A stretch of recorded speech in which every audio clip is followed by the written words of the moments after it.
Isambard Kingdom Brunel was born 19th April 1806 in Portsmouth and was one of the most versatile and daring engineers of the 19th century.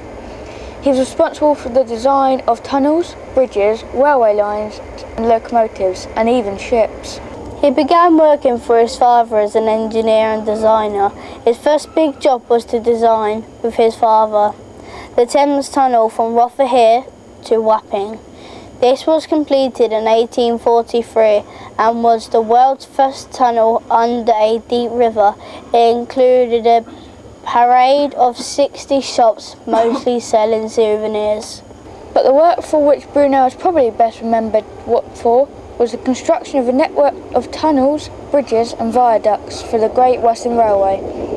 This ran west from London and eventually stretched down south to Devon and Cornwall, west through Swindon, Bristol and South Wales, and north through Birmingham and North Wales.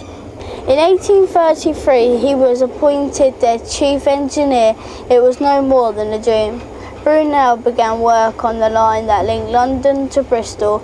Impressive achievements during its constructions included the viaduct at Hanwell, the Maidenhead Bridge, the Box Tunnel and Bristol Temple Maid Station.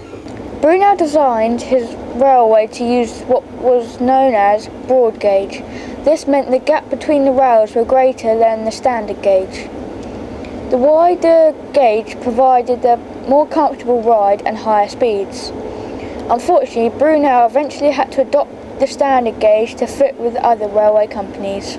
Brunel's locomotives were also unorthodox, with large single driving wheels and internal pistons. As the move to standard gauge developed, so the locomotive became more standardised.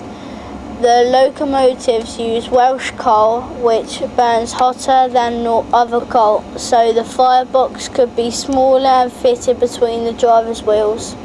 He was an engineer who was not scared to try something new, and that should we encourage at Park. Ryan? Which is why one of our school family uses the name Brunel. Back to the studio.